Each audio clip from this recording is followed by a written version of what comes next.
O Internacional precisa deixar o Z4 do Campeonato Brasileiro. O time entrou na zona de rebaixamento após os resultados do último sábado.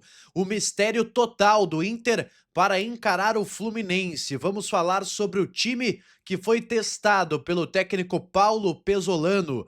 E uma questão muito importante foi a provocação de um treinador à imprensa gaúcha.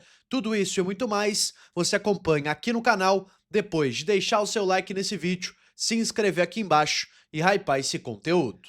Tudo bem, pessoal? Muito bom dia, boa tarde para vocês. Estou de volta aqui no canal Som da Repórter para te atualizar em relação ao Internacional, dia de Inter. Domingão às 6h30 tem bola rolando no estádio Beira-Rio para Internacional e Fluminense. O Fluminense que deve preservar alguns jogadores, o técnico Luiz Ubeldia deve inclusive mudar o esquema, jogar com 3 zagueiros contra o Internacional. Mas o foco, claro, deste vídeo está no Colorado. Afinal, como o Inter vai se portar diante do Fluminense? Há uma pressão muito forte no vestiário para que o Inter volte a vencer dentro de casa.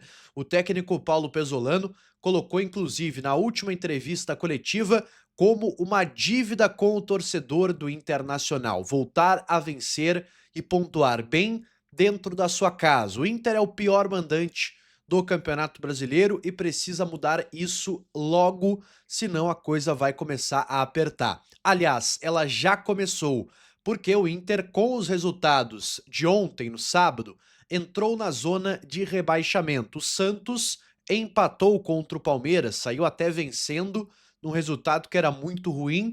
O Palmeiras empata e depois chega até a virar o jogo, mas tem o gol anulado no final da partida. Então, um empate que tira o Santos momentaneamente do Z4.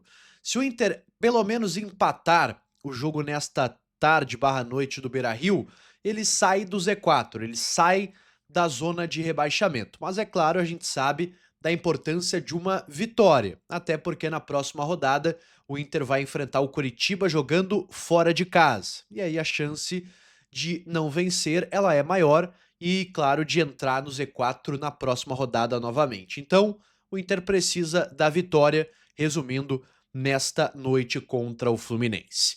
Qual time que o técnico Paulo Pesolano vai mandar a campo? Segue o mistério total, pessoal. A gente não tem, infelizmente, maiores informações para trazer aqui para o torcedor, para você que me acompanha. Eu sou muito sincero com vocês, quando eu tenho a informação, eu trago. Se algum outro colega consegue a confirmação, eu trago aqui para vocês também, dou crédito, contextualizo, mas o Inter tem escondido aí bastante as suas escalações, tem conseguido fazer isso, é o mérito do Inter, e o que a gente pode fazer é trabalhar com algumas projeções. Para mim são duas dúvidas, basicamente, nesse time do Internacional. 4 jogadores disputam 2 vagas no time titular. São eles Alan Patrick, Carboneiro, Alex e Vitinho. 2 desses vão jogar. E aí tem mini disputas, né? 2 disputam 2 vagas. O Alan Patrick e o Carboneiro disputam uma vaga ao lado do Alejandro no ataque e o Alex e o Vitinho disputam uma vaga pelo lado direito nesse caso, já que o Bernabé deve ser o jogador mais ofensivo pela esquerda. Provável Inter com Antony, Bruno Gomes, Félix Torres e Vitor Gabriel, com o Matheus Bahia sendo o lateral esquerdo. No meio-campo, Vidiagra, Bruno Henrique, Bernabé, Alex ou Vitinho, Carboneiro ou Alan Patrick e na frente o Alejandro. O Borré deve começar o jogo no banco de reservas e esse é o time do Inter para encarar o Fluminense. Por quem você optaria? Alan Patrick, Alex, Vitinho, Carboneiro? Deixe aqui nos comentários. E o Inter não vai divulgar a previsão de público, então eu não faço ideia de quantas pessoas a gente pode esperar no estádio Beira-Rio. Acho que não muitas, tá na casa talvez dos 20 mil, pelo horário da partida, domingo às 6h30 é um horário mais complicado, principalmente para quem vem de fora de Porto Alegre. Uma questão também, pessoal, em relação à forma de atuar. Talvez a gente veja hoje um Inter bem diferente jogando dentro de casa. Um Inter que não vai ter vergonha de ser um pouco mais reativo, de dar a bola ao Fluminense e jogar em velocidade. O Inter até chegou a fazer isso contra o São Paulo, lembram? Naquele jogo onde tinha um adversário grande, né, contra, então o Inter conseguiu adotar essa estratégia e quase venceu a partida. Tomou o gol no final numa falha individual do Antony e do Vitor Gabriel também, que deixaram o Caleri fazer o gol. E o Inter pode repetir essa forma de atuar. Não foi o que a gente viu, por exemplo, contra o Mirassol, contra a Chapecoense, onde o Inter, em tese, estava enfrentando adversários inferiores. O Mirassol, por exemplo, era o lanterna do Campeonato Brasileiro. Então eu acho que o Inter deu uma subida no salto, entendeu que podia jogar de forma mais solta, com menos preocupações defensivas, e deu errado. Então acho que hoje o Inter vai ser mais conservador, não vai ter vergonha de dar a bola, de sair em contra-ataque, mesmo jogando dentro da sua casa no estádio Beira-Rio. E espero que dê certo essa alternativa, lembrando que o Fluminense jogou no meio da semana, na quinta-feira, pela Libertadores, lá na altitude de La Paz. 4.000 metros de altitude, basicamente, muito difícil jogar lá, e ainda perdeu o Fluminense. Na próxima quarta-feira tem jogo decisivo pela Libertadores também. Então, provavelmente, preservando alguns jogadores. Quero repercutir também, pessoal, nesse conteúdo, a entrevista de ontem de Odair Hellmann após o empate contra o Grêmio, jogo pelo Campeonato Brasileiro. O Grêmio, mais uma vez, teve uma expulsão contra, né, nos últimos 4 jogos, se eu não me engano.